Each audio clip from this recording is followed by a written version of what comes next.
Hey guys, welcome back. Robocraft Early Access coverage.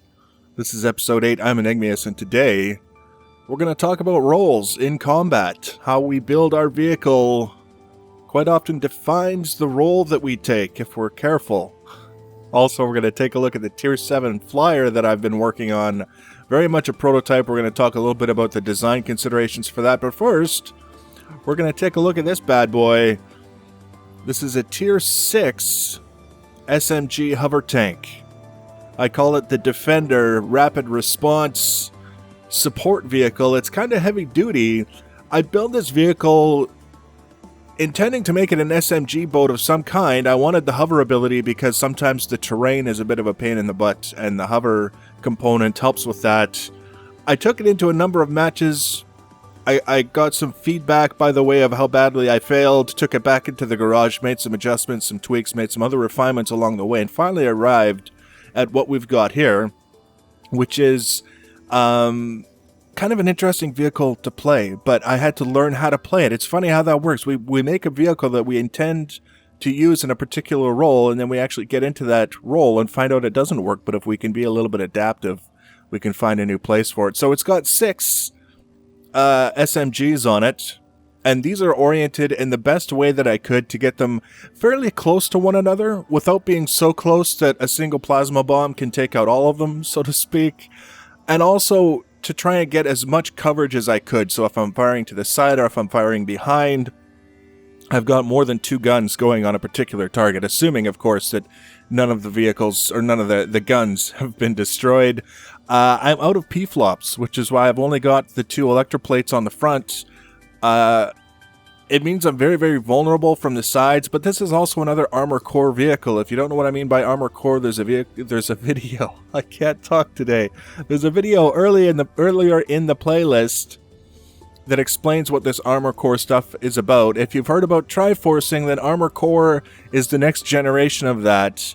It allows us to soak way more damage than you might expect just from looking the vehicle. Like, you look at this, and relative to the big bricks that people like to drive around, this is actually really, really strong. Deceptively so. The whole idea behind this vehicle is I wanted something fast, I wanted something anti-air, and I didn't want to be a plasma boat. Now, if you like the plasma and you like to drive around and that's your thing and that's how you play, then that's fantastic. I'm not going to take shots at you for that. There are some people who choose plasma because it's strong. It's very strong, and that's why they like it. They like it because it's strong, and if the plasma were to be nerfed and a new weapon type were to emerge as strong, they would change immediately. It's not about the style of play that they like. They just want to have that strength, which is cool. I completely understand. But sometimes I like to break away from the flavor of the month kind of thing. And that's why I chose SMG. And also because my other vehicle is a rail sled. And the reload gets really obnoxious. It gets frustrating at times when you kind of lose head-to-head engagement with another vehicle because you're stuck reloading. And they're just going to town on you with what is usually SMGs. So that was kind of the consideration, the reason behind the weapons. We've got some rudders in the back here. Rudder is always important on a hover vehicle to help a little bit with stability. Although this vehicle, one of its greatest weaknesses is it likes to flip over. It doesn't even matter necessarily. It doesn't even always make sense at times why you flip over. It's just you're on the wrong slope in the wrong way, and then you push forward and over you go. Or you raise your altitude. Hover vehicles can change their altitude. They can actually operate a fair distance above the ground. That's where I'm especially susceptible to flipping. So I've got the rudders here. In addition to stability and actually making the turning a little bit more controllable, they also allow me a quick and easy way to flip the vehicle back over if it does flip. So that's kind of a benefit, although if I could just get rid of the flipping, I'd be just as happy. I don't necessarily want to make this vehicle wider because I can't afford the blocks. Anyways, that's for next episode. We're going to talk about that. This vehicle has 6 hover blades, and all of them are shrouded, again, using the armor core kind of system so that we can take a number of hits to the areas where the blades are. We'll lose a lot of armor blocks, but the blades are the last things to go, and that's kind of key. When we're talking about a vehicle that's designed for mobility, losing our mobility really defeats the purpose of the vehicle. So that's something that I wanted to keep in mind. So there's a hover blade. Can we see it? Yeah, we can see it. We can come around under here. There's a hover blade. There's a hover blade in there. We already saw it. That guy there. And then we've got another one in the back. Yeah, we can see it. And then it's mirrored on the other side. So we got 1, 2, 3 in the back. That's really it. I just recently leveled up and had the extra CPU capacity to add a radar. It's not even the best radar I have available to me now. It's just the one that I had in the garage because I'm always broke. Because I've got this vehicle and I've got another tier 7 vehicle that I'm building. It means credits, RP don't last. They're there and then they're gone. But we're doing the best we can. We've got 4 thrusters. These are tier 6 thrusters here. We've got 2 of them, one there and one there. And then tier 5 in the front. The key to this vehicle is speed. That's how I ended up calling it or referring to it as a rapid response vehicle. Assuming everything in the vehicle is working and I'm not flipping over, this thing is fast. It's about as fast as a flyer, with the added advantage that I'm not up in the air where everyone can shoot at me. If they can see me, they can shoot at me. So I can traverse substantial differences, even over ice, which is fantastic, very, very rapidly. And one of the things that I found as far as the strategy goes with this vehicle is that if I use this vehicle to support my teammates, so say an enemy vehicle comes around the corner, we got another guy there, if I can zoom in and help him turn that situation into a 2-on-1 in our favor, very, very potent vehicle. In addition, moving to either defend our base from capture or to capture the enemy base, having that extra speed, the ability to move around, the ability to hold our own in a head-to-head situation is also a tremendous advantage. This vehicle can sit in one position and work anti-air if that's really all that seems to be going on right now, but most importantly is it can move. It can get from point A to point B to change what we're doing on the fly. So that's what the vehicle taught me about how it was going to behave, and that was one of the things that I thought was really cool. So you've seen it in the garage, but let's go take a look in a match and give you some ideas of exactly what I'm talking about, exactly how the match plays out, and then we'll take a look at my flyer. So we're going to go get into a fight. We're going to pick our fight in our SMG hover tank. And you see a little bit about how it holds up under fire. This is the same map that you get into if you're doing a practice course, by the way, so that's kind of handy because everyone should be very, very familiar with it by the time they reach about tier 5. Hint, hint. And one of the things that I've been doing with this vehicle, and it's an opportunity to put forward a little snippet that maybe some folks don't think about, is I elevate the vehicle above the height of the average ground vehicle before I leave the starting area, because it's very, very frustrating when you're in a ground vehicle and you got those 1 or 2 numbskulls that just hammer the forward button, ram everyone they come across, and then after all of their friendly tanks have spun out on account of the rammings, carry on about their business like they're some sort of superhero. If you can't drive safely away from the base, kind of makes me wonder if you're ever going to be able to contribute to anything that requires more thought than that. Now, I'm moving up onto this plateau because I want to put myself in a position where I can support my teammates without necessarily being conspicuous. That's because plasma cannons are very powerful. Now, whether it's a plasma bomber raining hell down on you or even just a plasma tank on the ground, I don't want to put myself in a position where they've got free and easy shots at me because I've made myself an easy target. So there's me and another vehicle up on this plateau, and now I'm keeping an eye down on the ground at what's going on down there, lending supportive fire to my teammates. You can see we've got a couple guys down on the ground there. We've got some flyers up in the air who aren't really contributing to what's going on midfield right now. And the rest of the enemy is basically in the back corner of the map. When I spawn on the other side of the map, that's exactly where I am too, as I'm on the other side, the plateau over there, doing the same thing as I'm doing now, making sure I'm always either firing on a target or looking for another target to fire, including advancing until I find one to fire on,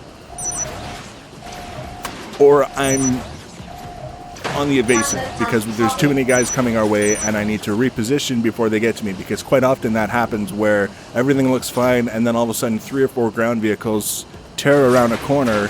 There's no point sitting there like a dummy taking hell to the face, because all that's going to do is put your team at a disadvantage. Now you can see there was an SMG tank that snuck around the corner, took a few shots. He had the advantage, the initiative. He got the shots off first. If I had sat there, tried to spin around, train my guns on him, shoot on him, he'd have had half my guns off and be laughing all the way to the bank, the RP bank. It's better to just move, get out of the way. In this case, I extended towards my teammates. There was a fight going on down in the little valley here. We didn't do so well. Most of our vehicles got destroyed. We've got a plasma drone up there. We've got a plasma bomber up there. We've got a bunch of guys, as you'll see, over in the base and across from the camp area, and they've got one guy sitting on their base. Now, watch, we've got a teammate there. He's down to one gun left on his vehicle. We've got the guy down on the cap right there, and then you'll see the railgun laser. There it is. And this guy with one gun left, he had one gun, now he's got nothing. Why does he got nothing? Because he's sitting there eating it to the face. Get out of the way before you lose all your guns. That's tip number 1 for this episode. You can see I've taken some hits. All my hover blades, well, most of my hover blades are still in place. My rudders are fine. I've still got half my guns. 3 guns is not great. It's not great. I'm definitely not in an advantaged position, but what I'm trying to do now is not just sacrifice myself to the enemy, because I've still got at least 2 other friendly vehicles. Just glancing briefly at the scoreboard, right? You see the white names means that the vehicle is still considered active, and the green names means the vehicle has been destroyed. The blue name means it's yours. In case, someone missed it. A couple of rail cannon shots over my head as I was retreating. Notice I didn't eat them in the face. That's good. That's a positive thing. The vehicle is still holding up, but my friendly guys are not. We've got very few guns left, and the enemy is many. Still got the guy down on the cap. We've still got at least 2 guys on the ridge opposite us. We've got 2 guys in the air. It's just gone not very well for us.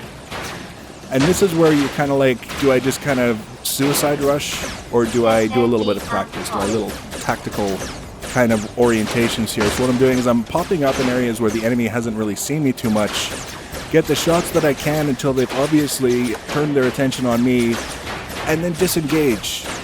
Back up to where they can't see me quite so easily, and pop up in a new place, and hopefully get some shots. And just keep doing that until either they win or we do. And that was my fault. I was looking in one direction, driving in the other. I rammed that guy. That's not ideal, right? That's a mistake that I've seen in my own actions. And we try not to repeat those. Don't ram your teammates. It's not very nice. But at this point, we are down to me and way too many enemy vehicles in way too good a shape for me to have a chance of winning. So now we do the little suicide, eat it to the face, kind of destroy as much CPU as we can for the RP. Just like that, the match is over.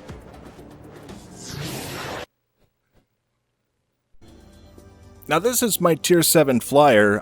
Currently, if I were to take it into a match, which I would never do, I would be tier 6. It's missing 4 guns and a lot of armor.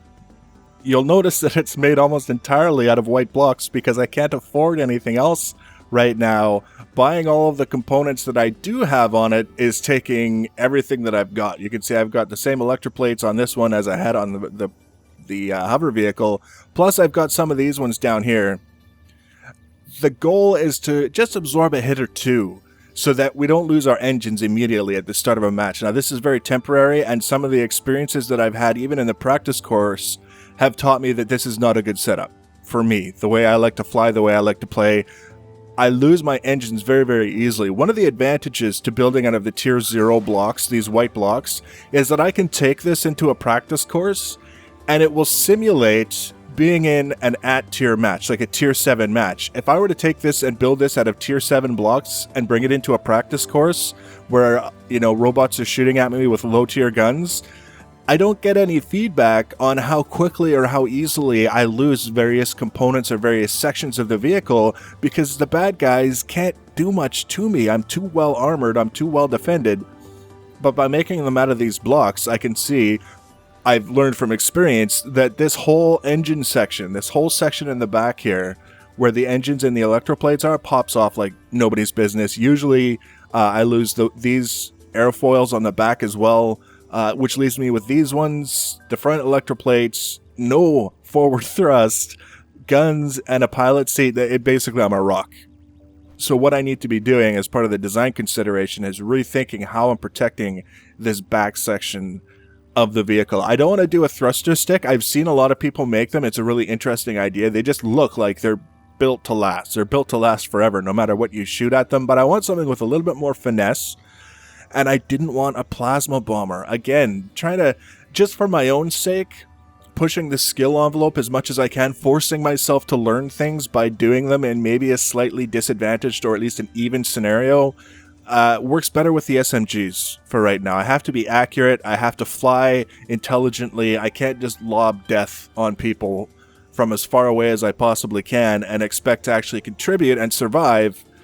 I have to do a little bit more work, and I'm good with that, because when I'm done, say a month after flying this guy, I'm going to be a better pilot than the guy who never learned how to do anything except for lob death on people. And that's sort of the idea. Is it's not necessarily building to be where we want. It's building to put ourselves in a position to learn so that we can be where we want later on. Again, that's next episode. We're going to be talking about that. Now, you can see I've got a couple of SMGs already mounted. In the process of designing this front end section right here, I was actually borrowing the SMGs from my hover tank and using them, because the higher tier you go with the weapons, the more space they take up. You can't just put them next to one another like you might with a tier 1 SMG. You have to spread them out. You have to be a little bit more creative in the orientation in order to get them all to fit. So based on that, I know that these are in good shape to fit. And in fact, just to quickly demonstrate here, we're going to take that one, we're going to go like that, we're going to put them here, and then we're going to spin it around. So I know that it'll fit on that side. It's not going to interfere with this guy. It looks like it's interfering with the electroplate, but the game says it's okay, so we're going to roll with it. And that means we're going to have a couple more. Here's a trick, just a little tip. Notice how I don't have an SMG left to place, but because I have it selected from the inventory, I can still get feedback on whether or not the place where I'm trying to put it is acceptable. You see, it says, no, you can't do that because it's going to compete with that one, but I can put it here. I can't put it there because there's not actually a flat surface. I can put it up here, but I can't put it back there. It's going to conflict with a lot of the blocks here as well as this weapon. So that's a bit of a trick. If you're like me, you can't afford all the guns that you want just right now. You can still kind of get a feel for how things work by using the selected item, even if you don't have one to place. So that's kind of neat. So we're going to have another one here. So we had the SMG up here. Oh, haha, because I don't actually have it. We have one under here. We're going to have another one up here. We're going to have one on either side like this, and then we're going to have a pair on the front, kind of like this and like that. And between the 6 of them, with a little bit of tweaking to the armor and the shape of this guy, we're going to have 6 SMGs that we can bring to bear on a target. 4 of them can basically fire downwards at any given time, and the remainder, the other 2 are there so that if I can kind of orient the vehicle itself so that it's facing in the direction of the target, I'll have all 6 weapons that I can bring to bear, which is pretty decent. I would have to say I would be happy with that as an outcome.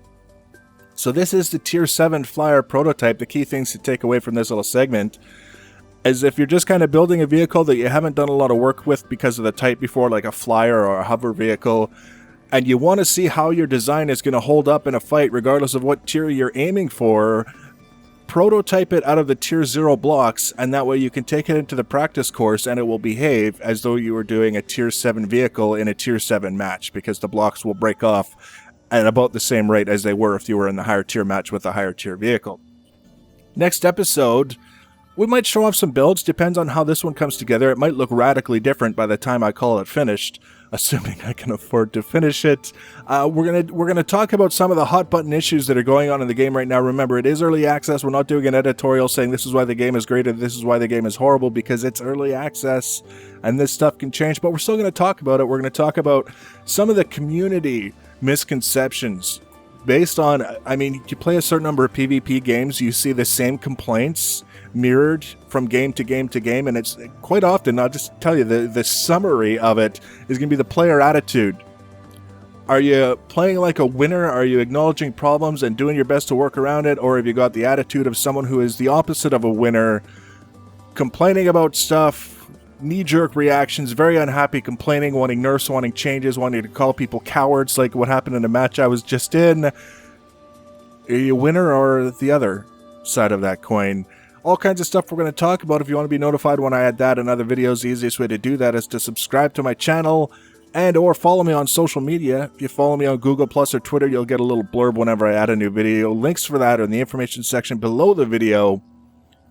As always, guys, thanks for watching. Leave your comments and feedback. Take care.